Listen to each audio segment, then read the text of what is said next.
എന്താ താഴോട്ട് എങ്ങനെ നോക്കിക്കണ്? ഈ നോക്ക്, നമ്മൾ മരിച്ചതിന് ശേഷം എമ്മാതിരി വികസന നമ്മളെ നാട്ടിൽ. അല്ല, ഈ എങ്ങനെയാണ് മരിച്ചത്?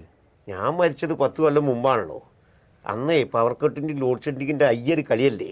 ഞാനൊരു പവർ കട്ട് സമയത്ത് രാത്രി ഇറങ്ങി നടന്നു പോവുകയിനി, ഒരു പൊട്ടക്കറ്റിൽ വീണ് മരിച്ചുപോയി. അതിനൊരു ടോർച്ച് പകൽ എനിക്ക് ചാർജ് ചെയ്ത് വെച്ചുകൂടേനിയോ? ഏടോ, പകല് കറണ്ട് വേണ്ടോ ഒന്ന് ചാർജ് ചെയ്യേ. ഇന്നാണ് ഞാൻ മരിക്കൂലേനി. ഇന്ന് പവർ കട്ട് ലോഡ് ഷെഡിങ് ഒന്നും ഇല്ലല്ലോ. ഞാനും. ഈ എങ്ങനെയാണ് മരിച്ചത്? ഞാൻ എൻ്റെ 2 വീലറായിട്ട് ഇങ്ങനെ പോവേനി. അപ്പം എൻ്റെ കമ്പനിക്കാരൻ എന്നോട് ഹായ് എന്ന് പറഞ്ഞ് തിരിച്ച് ഞാനൊരു ഹോയും പറഞ്ഞ് അതോടുകൂടി ഞാനും എൻ്റെ വണ്ടിയും കൂടി നേരെ ഒരു കുഴിയിലേക്കാണ്ട് പോയി. കുറച്ച് കഴിഞ്ഞപ്പോൾ എൻ്റെ ജീവനും. ഇന്നാണ് ഞാൻ മരിക്കൂലേനി. അമ്മാതിരി അടിപൊളി റോഡല്ലേ. എൻ്റെ മോളല്ലേ വണ്ടിക്ക് ഇങ്ങനെ പോണേ. അല്ല, നിങ്ങളെങ്ങനെയാണ് മരിച്ചത്? എനിക്ക് ഹാർട്ട് അറ്റാക്ക് ആയിരുന്നല്ലോ. ആസ്പത്രിയിൽ എത്തിച്ചപ്പം ഡോക്ടർ പറഞ്ഞ് 10 മിനിറ്റ് നേരത്തെ എത്തിക്കുകയാണെങ്കിൽ രക്ഷപ്പെടിരുന്നു. അന്നെ 10 മിനിറ്റ് നേരത്തെ കൊണ്ടായാൽ പോരേനിയോ? അതിനെങ്ങനെ? എൻ്റെ വീട്ടിൽ നിന്ന് മെയിൻ റോഡിലേക്ക് എത്താൻ തന്നെ 20 മിനിറ്റ് വേണം. അമ്മാതിരി ഇടവഴിയല്ലേ. ഇന്നൊക്കെ അത് 4 വരി റോഡാ.